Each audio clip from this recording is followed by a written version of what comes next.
नमस्कार, मेरे YouTube channel ई teaching Gurukul में आप सबका स्वागत है। इस वीडियो चैनल में नेक्स्ट वीडियो लेक्चर में मैं कंप्यूटर ग्राफिक्स जो सब्जेक्ट है उसमें से नेक्स्ट टॉपिक्स जो एरिया सब डिवीजन मेथड है, it is one of the surface detection method, उसको मैं बताने जा रहा हूँ। तो सरफेस डिटेक्शन जो मेथड है उसमें एरिया सब डिवीजन जैसे नाम है वही इसका डेफिनेशंस है, यानी यही इसका वर्किंग मोड है या मेथड है कि इसमें हम क्या करते हैं, जो हमारा एरिया है, विजिबल एरिया है, उसको सब डिवाइड करते हुए जो सरफेस है कि कौन सा सरफेस विजिबल होगा, सरफेस को डिवाइड करते हुए उसको डिसीजन लेते हैं कि कैसे होता है। तो इस वीडियो को आप लास्ट तक देखिएगा तो बहुत सारी इंटरेस्टिंग सी जो कंसेप्ट है उसको आपको समझ में आएगा, जो कि बाकी जितने भी मेथड्स है उनसे डिफरेंट है। तो इसको आप देखिएगा और लास्ट तक देखिएगा, तभी आपको समझ में आएगा क्या होगा। अगर ये वीडियो आपको अच्छे से पसंद आया तो लाइक कीजिएगा, शेयर कीजिएगा और मेरे चैनल को सब्सक्राइब करना नहीं भूलिएगा। तो चलिए दोस्तों, हम स्टार्ट करते हैं कि ये मेथड क्या होता है। लास्ट तक आप कॉन्सेंट्रेट कीजिएगा तो आपको समझ में आएगा। बहुत इंटरेस्टिंग सा मेथड है। जैसे एरिया सब डिवीजन मेथड है तो हम पॉइंट वाइज इसको समझने की कोशिश करते हैं। जैसे फर्स्ट पॉइंट ये बता रहा है कि this method is essentially an image space method but used object space operation for reordering of surfaces according to the depth. तो इसका मतलब है कि एक प्लेन फॉर्म में अगर हम बात करते हैं कि दो कैटेगरी के हमारे पास सरफेस डिटेक्शन मेथड्स होते हैं, जिसमें एक होता है इमेज स्पेस मेथड, दूसरा होता है ऑब्जेक्ट स्पेस मेथड। तो ये जो होता है एसेंशियली यानी प्राइमरीली ये एक जो होता है इमेज स्पेस मेथड है, बट जब इसकी जरूरत होती है जैसे कि डेप्थ कंपैरिजन यानी मल्टीपल सरफेस में अगर उसके बीच में कोई टाई होता है और मल्टीपल सरफेसेस के बीच में कोई ऑपरेशन करने की जरूरत होती है, तब ये जो होता है ऑब्जेक्ट स्पेस का जो ऑपरेशन है उसको यूज करता है इसको रीऑर्डर करने के लिए। तो ये इमेज स्पेस और ऑब्जेक्ट स्पेस ये ऑलरेडी मैं अपने प्रीवियस वीडियोस में समझा चुका हूँ। इंट्रोडक्शन में ऑलरेडी मेंशन है कि इमेज स्पेस होता है क्या, ऑब्जेक्ट के स्पेस क्या होता है और सरफेस के ऑर्डरिंग का मतलब क्या होता है, ये आपको अच्छे से पता है ये सब चीजें। तो बेसिकली ये इमेज स्पेस मेथड है। सेकेंड पॉइंट जो आपको बता रहा है, the method makes use of area coherence in a scene by collecting those area that form part of a single surface। तो इसका मतलब है एक एरिया कोहेरेंस का जो मेथड्स होता है, अप्रोच होता है, उसका यूज करते हुए जो इन ए सीन यानी जो एक पर्टिकुलर सीन है उसमें मल्टीपल सरफेसेस है या सिंगल सरफेस है, इसको हम बता। तो कलेक्टिंग दोज एरिया दैट मतलब हम इसमें एरिया कोहेरेंस का यूज करते हैं और जो सब डिविजन प्रोसेस करते हैं, तो कौन से सब डिवीजन प्रोसेस में सरफेस के एरिया कोहेरेंस के अप्रोच के हिसाब से हम ये पता लगा लेते हैं कि किस पार्ट में सिंगल सरफेस है या फिर मल्टीपल सरफेस है। तो सिंगल सरफेस के लिए हम एरिया कोहेरेंस की कैरेक्टरिस्टिक्स यूज करते हैं। Successively subdivide the total viewing area into small rectangles. तो सीधी सी बात है, इसमें जो सब डिवीजन होता है वो रेक्टेंगुलर फॉर्म में होता है। आप ऐसा भी बोल सकते हैं स्क्वायर फॉर्म या रेक्टेंगुलर फॉर्म में होता है। Until each small is the projection of A part of a single visible surface और नो सरफेस एट ऑल। तो यानी इसको हम रेक्टेंगुलर फॉर्म में डिवाइड करते हुए आगे बढ़ते हैं और तब तक रेक्टेंगुलर फॉर्म में डिवाइड करते जाते हैं जब तक कि हर एक पार्ट में या तो सिंगल सरफेस ना हो जाए या फिर कोई सरफेसेस ना हो, ब्लैंक पार्ट मिले, तो उस समय हमारा जो ये प्रोसेस है रुक जाता है, यानी सब डिवीजन का प्रोसेस है वो रुक जाता है। एक सिंपल सा तरीका है, इसमें हम यही अप्लाई करते हैं। फोर्थ पॉइंट अब ये बताता है कि identify whether the area is a part of a single surface or a complex surface by mean of visibility test.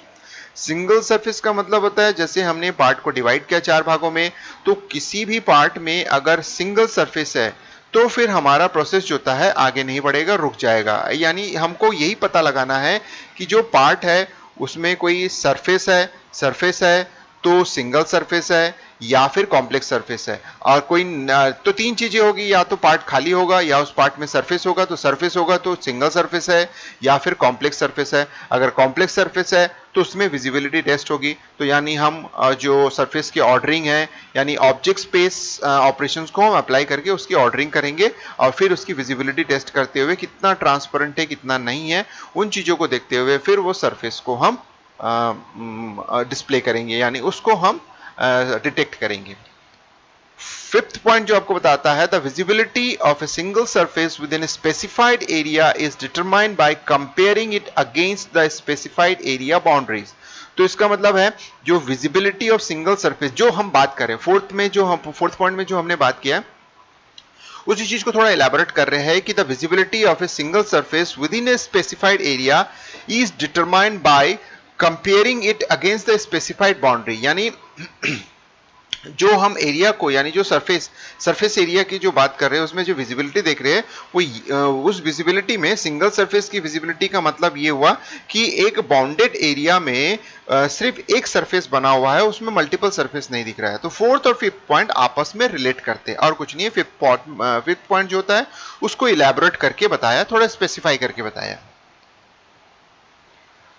अब हम देखते हैं एरिया सब डिवीजन के नेक्स्ट में जो कंटिन्यूएशन पे सबसे पहला जो हमारे पास इंपॉर्टेंट है कि start with A total view. यानी एरिया मतलब सब डिवीजन प्रोसेस है, उसके लिए मैं एक्सप्लेन करने जा रहा हूं। हम पहले पूरे सीन को एज ए होल व्यू के फॉर्म में लेते हैं, फिर हम अप्लाई करते हैं apply test to see whether area should be subdivided और नॉट। तो टेस्ट का मतलब है पूरे व्यू में देखेंगे कि जिस एरिया को हमने सेलेक्ट किया, यानी एक तरीके से आप ये मान के चाहिए कि मैं क्लिपिंग विंडो के कंसेप्ट को ले रहा हूं। यानी मेरा जो क्लिपिंग पोर्शन है उस पोर्शन पे मुझे कोई भी सरफेस दिखाई दे रहा है या नहीं। So that is going to be test. So apply the test whether the area should be subdivided और नॉट। तो इसका मतलब है जो क्लिपिंग पोर्शन है, जो व्यूइंग पोर्शन है, उसमें कोई फिगर या कोई सरफेस है या नहीं है। अगर ब्लैंक है तो सब डिवीजन प्रोसेस नहीं होगा, अगर है सरफेस तो हम सब डिवीजन प्रोसेस स्टार्ट करेंगे। तो सेकंड ये बता रहा है आपका। थर्ड जो पॉइंट ये बता रहा है कि इफ व्यू सफिशिएंटली कॉम्प्लेक्स सब divide it continue testing and sub division. इसका मतलब है हम तभी सब डिवीजन प्रोसेस में जाएंगे, अगर खाली है तो नहीं जाएंगे, अगर जाएंगे तो अगर कॉम्प्लेक्स है। कॉम्प्लेक्स का मतलब है एक से ज्यादा सरफेसेस है। सपोज कर लो आपने ऐसा व्यूइंग पोर्शन चूज किया है जिसमें सिंगल सरफेस है, मल्टीपल सरफेस है ही नहीं, तो फिर ऐसे केस में आप उसके सब डिवीजन प्रोसेस पे नहीं जाएंगे।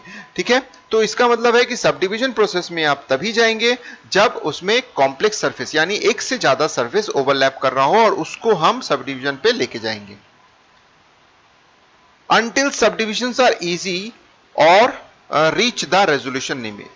यानी इसका मतलब होता है दो पोर्शन इसमें है, और के बाद एक पोर्शन है और के पहले एक पोर्शन है।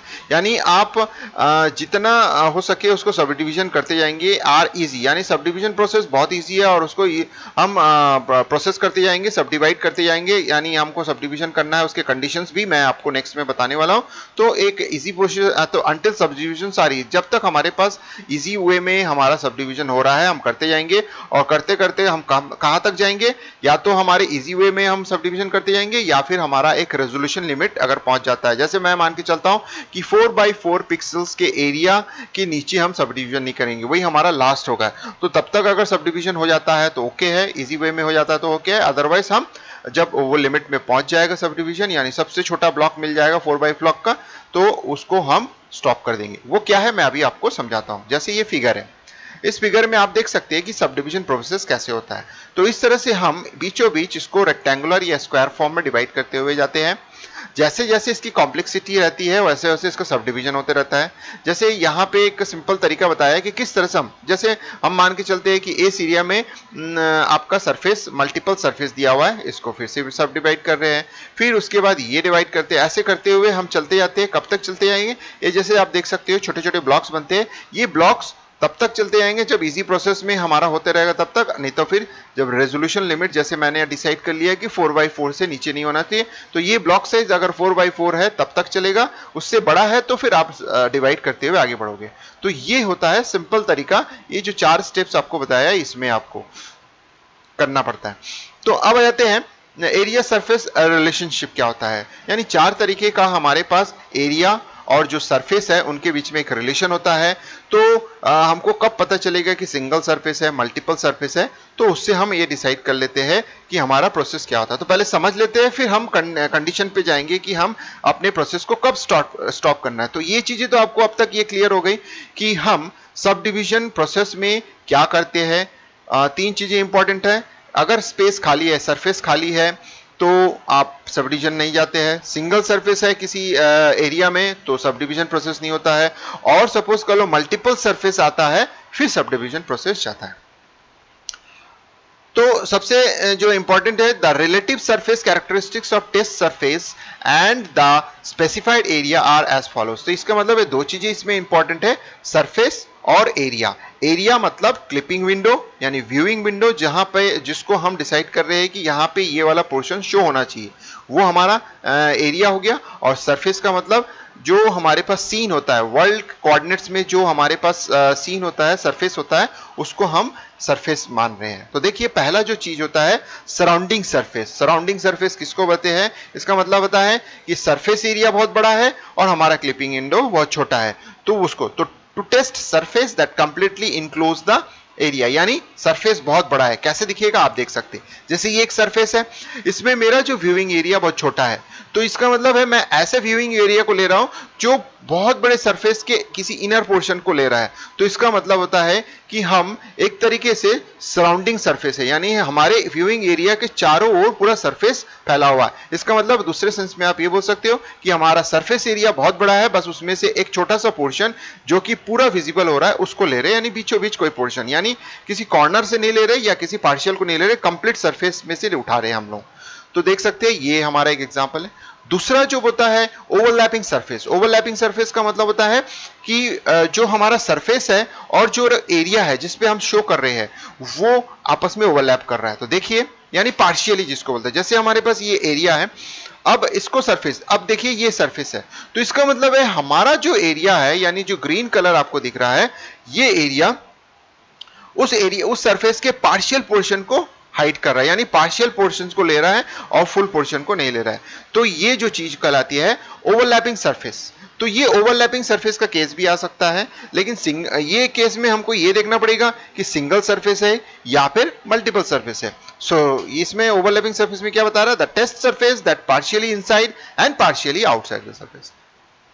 नेक्स्ट जो हमारे पास है एरिया एंड सरफेस के बीच में जो रिलेशन है, that is known as an inside surface. Inside surface means the test surface that is completely inside the area. इसका मतलब है जो हमारा सरफेस है बहुत छोटा है, तो इसका मतलब है जो हमने फर्स्ट वाला पढ़ा था सराउंडिंग सरफेस, उसका जस्ट ऑपोजिट ये, यानी ये अब एरिया जो होता है ये हमारे पास एरिया है और इसके अंदर सरफेस। तो इसका मतलब है कि हमारा एरिया बड़ा है, सरफेस छोटा है, जो कि पूरी तरह से वो जो होता है ग्रास्प कर ले रहा है, यानी पूरा उसको उठा ले रहा है उसको।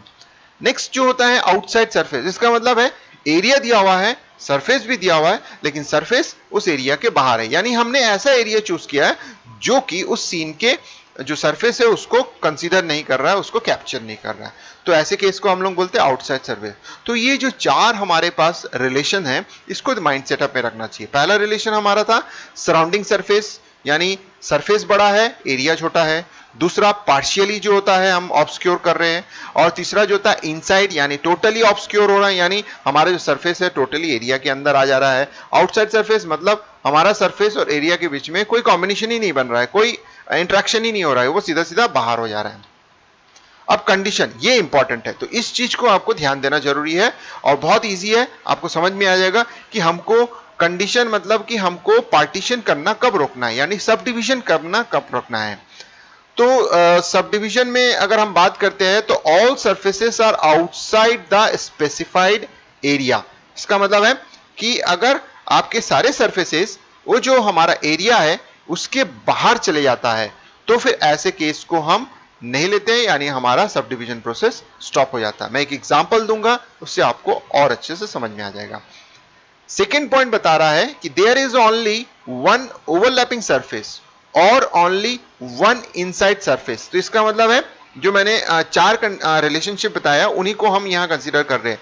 अगर आपके पास उन्हीं को कंसीडर कर रहे हैं मतलब आपके दिमाग में होना चाहिए कि ओवरलैपिंग क्या कहलाता है या फिर इनसाइड यानी ओनली वन इनसाइड सरफेस क्या कहलाता है। वो चीजों को समझाने के लिए मैंने उसको बताया था, लेकिन वो आप इजीली अंडरस्टैंड कर सकते हैं कि ओवरलैपिंग सरफेसेस अगर है इसका मतलब है कि there is only one overlapping surface, मतलब एक ही सरफेस है, वो भी ओवरलैप कर रहा है, चाहे पार्शियल फॉर्म में है ओवरलैप कर रहा है, बट सिंगल सरफेस ओवरलैप कर रहा है, तो भी हमारा काम रुक जाएगा, यानी हम आगे प्रोसेस नहीं करेंगे, सब डिवीजन नहीं करेंगे। या फिर अगर सरफेस मतलब एरिया के अंदर सिंगल सरफेस आ गया है तो भी हम करें। तो इन this case the area is field. तो अगर ऐसा होता है तो हम प्रोसेस कैसे करेंगे, यानी हम ट्रांसफर कैसे करेंगे वैल्यूज को। So in this case the area is filled with background colour, सबसे पहले बैकग्राउंड कलर से होगा, और उसके बाद जो फोरग्राउंड यानी जो सरफेस का कलर है उसको हम उसके ऊपर, so and then part of the surface inside the area is can converted. तो सबसे पहले बैकग्राउंड ड्रॉ हो जाएगा, उसके बाद फोरग्राउंड यानी जो सरफेस के कलर है या सरफेस का जो कैरेक्टरिस्टिक्स है उसको ड्रॉ कर देंगे। तो इस तरह से हमारा प्रोसेस स्टॉप भी हो जाएगा और साथ में प्रोसेस ट्रांसफर भी हो जाएगा, यानी जो सरफेस है वो ट्रांसफर हो जाएगा जो फ्रेम बफर है उस पे। नेक्स्ट जो होता है, there is a single surrounding surface, यानी जो मैंने पहला केस पढ़ाया था रिलेशनशिप में। सो बट नो ओवरलैपिंग और इनसाइड सरफेस, सिंगल सराउंडिंग या उसके साथ साथ कोई दूसरा सरफेसेस है ही नहीं जो ओवरलैप कर रहा है, तो ऐसे केस में भी वो रुक जाएगा।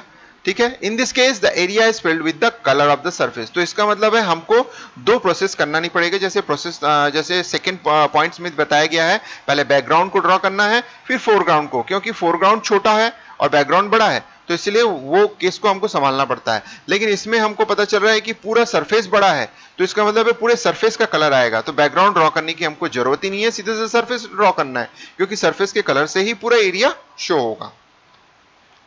फोर्थ नंबर पॉइंट जो बता रहा है इंपॉर्टेंट है, a surrounding surface obscure all other surface within the specified area boundaries. इसका मतलब है कि अगर आपके पास मल्टीपल सरफेस, जैसे मैं बोल रहा हूं कॉम्प्लेक्स सरफेस की बात कर रहा हूं, अगर मल्टीपल सरफेस है बट जिस सरफेस को हम बात कर रहे हैं, अगर एक सरफेस बाकी सारे सरफेस को ऑब्स्क्योर कर रहा है यानी हाइड कर दे रहा है, उसके बाकी सब सरफेस उस सरफेस के पीछे है according to the depth calculations visibility test, तो आपको पता चल रहा है कि एक सरफेस है, बाकी जितने भी सरफेस है भले ही वो सरफेसेस यानी जिसको हम जो एरिया हमने कंसीडर किया है उसमें मल्टीपल सरफेस है, बट एक सरफेस है जो फ्रंट सरफेस है और बाकी सब सरफेस को ऑब्स्क्योर कर रहा है, तो भी हमारा प्रोसेस रुक जाएगा, क्योंकि ऐसे केस को हम सिंगल सरफेस की तरह ही मानेंगे, भले ही उसमें मल्टीपल सरफेस एक लाइन पे आपको दिख रहा हो या शो हो रहा हो। So a surrounding surface obscure all other surfaces within the specified boundary area.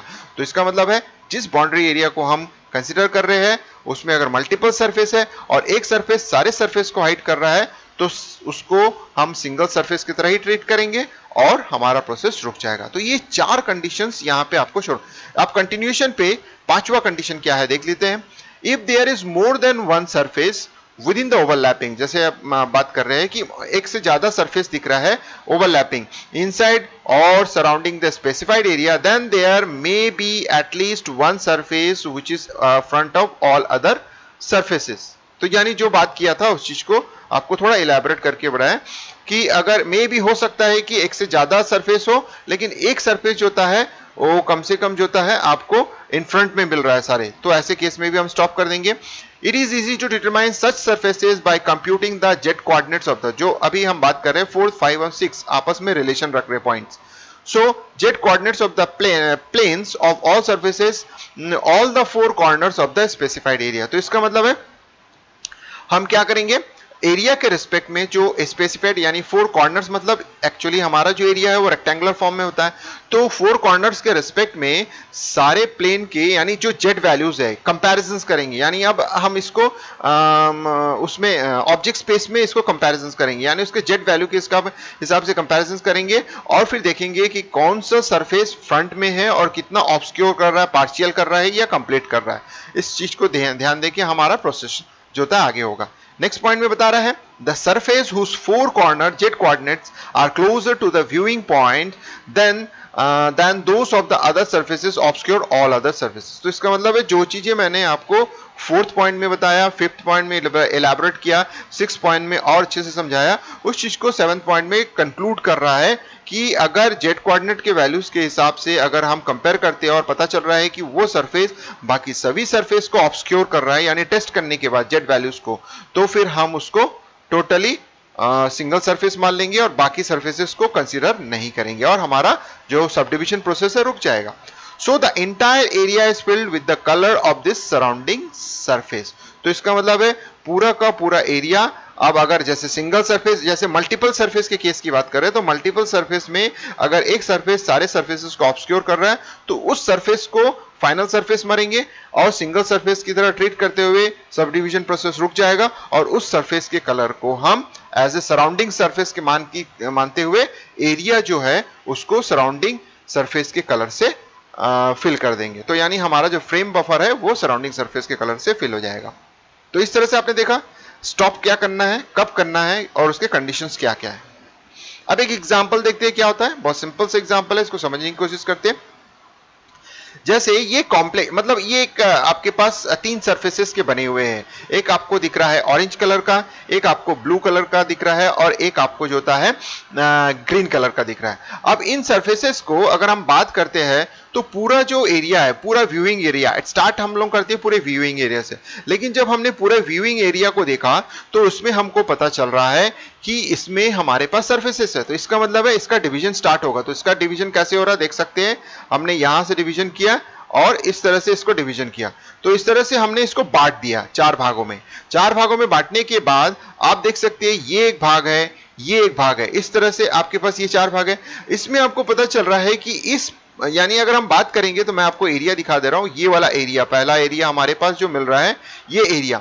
तो इस एरिया में आपको सफिशिएंटली आपको सरफेसेस दिख रहे हैं। तो इसका मतलब है कि अब इसको छोड़ नहीं सकते। इसमें सिंगल सरफेस भी नहीं है। आप देख सकते हो ये एक ऑरेंज कलर का मैं आप ये जो बड़ा एरिया है उसकी बात कर रहा हूं, जो पार्टीशन हुआ उसकी नहीं बात कर रहा हूं। मैं एक और एग्जांपल आपको अच्छे से समझाऊंगा उसमें। तो यहां जो ऑरेंज भी है और ब्लू कलर का, तो इसका मतलब है मल्टीपल सरफेस इस बिगर एरिया में आपको मिल रहा है। तो इसका मतलब है इस बिगर एरिया को फिर से मुझे डिवाइड करना है। तो इस तरह से मैं इसका सब डिवीजन प्रोसेस कर रहा हूं।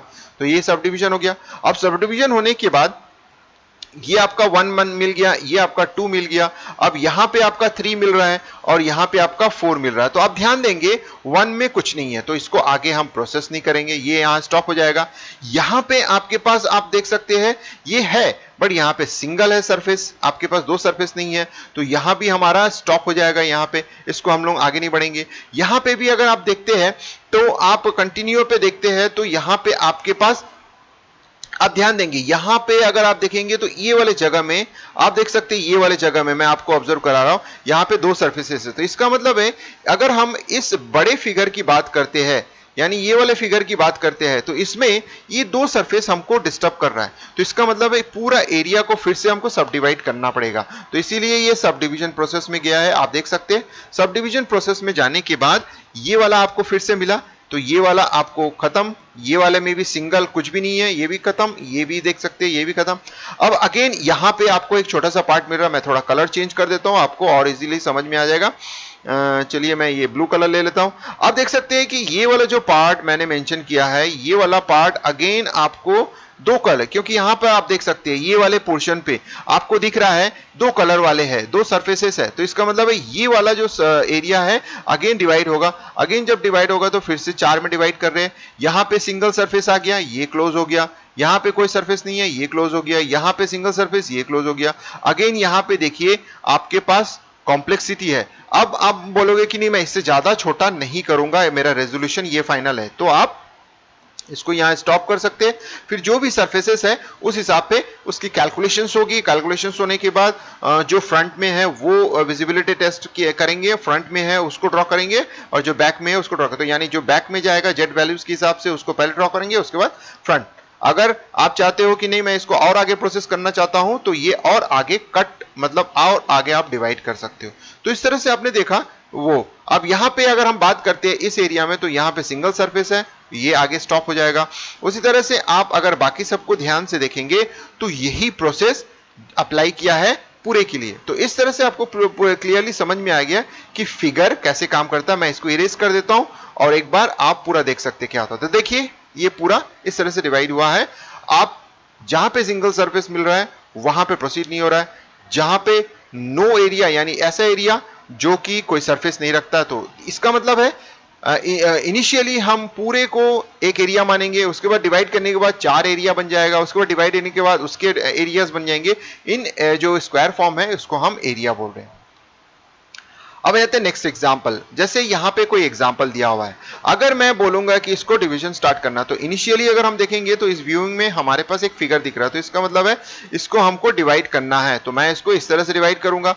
जैसे ही मैं इस तरह से डिवाइड करूंगा तो ऑटोमेटिकली ये यहां खत्म, यहां पे भी ये खत्म, ये भी खत्म। क्यों? क्योंकि ये सिंगल सरफेस है और ये सिंगल सरफेस है। तो आपको एग्जांपल से समझ में आ गया होगा कि हमको स्टॉप कब करना है। अब आ जाते हैं नेक्स्ट एग्जांपल। नेक्स्ट एग्जांपल हम देखते हैं ये। अब अगर मैं इसको डिवीजन करने की बात करता हूं तो मैं एक डिवीजन कर रहा हूं, ये मैं इस तरह से डिवीजन करना स्टार्ट किया हूं, आप देख सकते हैं। फिर उसके बाद हम देखते हैं यहां पे सिंगल सरफेस है तो ये काम खत्म, यहां पे नहीं जाएगा, ये भी काम खत्म, यहां नहीं जाएगा। अब यहां पे हमारे पास यानी ये पूरा जो फर्स्ट वाला जो पार्ट आपको मिल रहा है एरिया, इसमें आपके पास दो सरफेसेस है, तो इसका मतलब है ये फर्दर प्रोसीड करेगा हमारे पास इस तरह से। तो आप देख सकते हैं यहां पे इसका काम खत्म, यहां पे सिंगल सरफेस है, नो सरफेस है, यहां भी नो सरफेस है, ये वाला भी काम खत्म, यानी यहां से ये आगे नहीं जाएगा क्योंकि ये सिंगल सरफेस है। अब देखिए अगेन यहां पे दो सरफेस है, तो मैं इसको फिर से चार भाग में डिवाइड करूंगा। अब डिवाइड करने के बाद ये वाला जो पोर्शन है यानी एरिया खत्म हो गया, यहां भी सिंगल एरिया है खत्म हो गया, यहां भी सिंगल एरिया है खत्म हो गया पार्शियली, और यहां पे दो है, तो इसका मतलब है मैं इसको फिर से इस तरह से डिवाइड करूंगा। तो देखिए मैं इसको डिवाइड कर दिया, तो डिवाइड करने से ये वाला भी यहां खत्म हो गया क्योंकि सिंगल एरिया। अगेन यहां पे दो पार्ट है, यहां पे भी दो पार्ट है, और यहां पे भी आपको दो पार्ट मिल रहा है। तो अगेन आप इस तरह से डिवाइड करते हुए जाएंगे, और आप सोचते हो कि नहीं मैं इससे आगे नहीं जाऊंगा और डिवीजन नहीं करूंगा, तो फिर सरफेस की टेस्टिंग होगी, और जो बैक सरफेस होगा यानी जेड वैल्यू के हिसाब से जो पीछे होगा उसको पहले ड्रॉ करेंगे, फिर फ्रंट सरफेस को ड्रॉ कर देंगे। उसी तरह से अगर मैं इसको डिवाइड करते आगे बढ़ूंगा तो आप देख सकते हैं इस तरह से मेरा प्रोसेस आगे जाएगा। यहां पे दो आपके पास सरफेस मिल रहे हैं, तो ये प्रोसेस में मैं जाऊंगा तो ये हमारा खत्म हो गया, यहां पे भी हमारे पास दो है, यहां पे हमारा खत्म हो गया, यहां पे हमारा खत्म हो गया।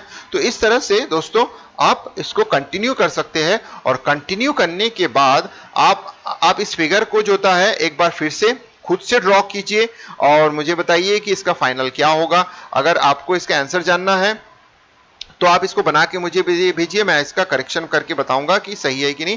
मैं इसको इरेज कर देता हूं, और इरेज करने के बाद ये जो आपके पास फिगर दिख रहा है इसको आप लीजिए और इसको आप टेस्ट कीजिए, खुद से बनाइए और मुझे बताइए कि इसका आंसर क्या होगा या कितने लेवल तक आप जा सकते हो, उसको करके देखिए। तो एक प्रैक्टिस है आप लोगों के लिए, आप इसको मुझे मेल कर सकते हैं।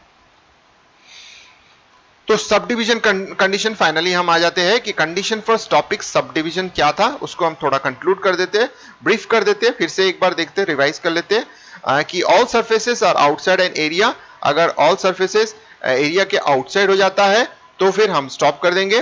और उसके बाद an area has only one inside overlapping or surrounding surface, single surface based अगर है या तो पूरा का पूरा सरफेस एक एरिया के अंदर आ रहा है तो भी हम स्टॉप कर देंगे, ओवरलैपिंग कर रहा है, सिंगल सरफेस होगा तो भी स्टॉप कर देंगे, और यानी वन सरफेस बेस्ड कुछ भी होगा तो ये सेकंड पॉइंट आपके पास इंपॉर्टेंट है। और थर्ड पॉइंट आपको बता रहा है कि N area has one surrounding surface, surrounding यानी पूरा का पूरा सरफेस बड़ा है, that obscure all other surfaces with in the area boundary. तो इसका मतलब है मान लो तीन सरफेसेस हैं, उनमें से जो सरफेस हम कंसीडर कर रहे हो वो सरफेस जेड वैल्यू के हिसाब से फ्रंट सरफेस है, और बाकी सब सरफेस को ऑब्सक्योर कर रहा है यानी हाइड कर दे रहा है, बिहाइंड द सरफेस है। तो उसका मतलब है कि उस सरफेस को हम सिंगल सरफेस की तरह मान के या सराउंडिंग सरफेस की तरह मान के उसको ट्रीट करेंगे, बाकी सरफेस के साथ कोई कंपैरिजन नहीं होगा। जैसे यहां देख सकते हैं कि ये जो आपके पास देख सकते हो ये जो बिगर लाइन है आपके पास, ये जो रेड कलर का लाइन है, अगर ये मेरा कंसीडर किया हुआ सरफेस है तो इस डायरेक्शन के हिसाब से अगर हम देखेंगे तो बाकी जो भी सरफेस है, ये जो आपका वर्टिकल जो डैश लाइन दिख रहा है ये बता रहा है कि जो विजिबिलिटी है, यानी अगर इस डायरेक्शन पे हम देखते हैं तो इस हिसाब से ये जो दोनों है यानी ये जो सरफेस है ये सरफेस है दिखेगा नहीं हमारे व्यूइंग डायरेक्शन के हिसाब। क्यों? क्योंकि ये जो होता है पूरी तरह से इसको हाइड कर देता है।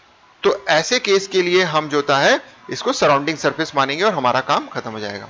तो चलिए दोस्तों, अगर ये वीडियो आपको अच्छा लगा, अच्छे से समझ में आया कि क्लियर हुआ कि सब डिवीजन मेथड जो होता है, एरिया सब डिवीजन मेथड क्या होता है, तो इस वीडियो को लाइक कीजिएगा, ज़्यादा से ज़्यादा शेयर कीजिएगा ताकि कंप्यूटर ग्राफिक्स के बारे में जो कंसेप्ट है और क्लियर हो जाए स्टूडेंट्स लोगों को, और मेरे यूट्यूब चैनल को सब्सक्राइब करना नहीं भूलिएगा। तो चलिए दोस्तों, इस वीडियो को लास्ट तक देखने के लिए धन्यवाद। और जाते जाते मैं आपसे एक क्वेश्चन करते हुए जा रहा हूं कि इस वीडियो को एक अनदर नाम से भी जाना जाता है, एक दूसरे नाम से भी जाना जाता है, तो वो नाम कौन सा है वो आप पता कीजिए और मुझे कमेंट्स में शेयर कीजिए कि वो नाम क्या है, तो मैं डेफिनेटली उस कमेंट्स को लाइक करूंगा। तो चलिए मैं आपके कमेंट्स का वेट करते हुए आप सबको वंस अगेन धन्यवाद इस वीडियो को लास्ट तक देखने के लिए।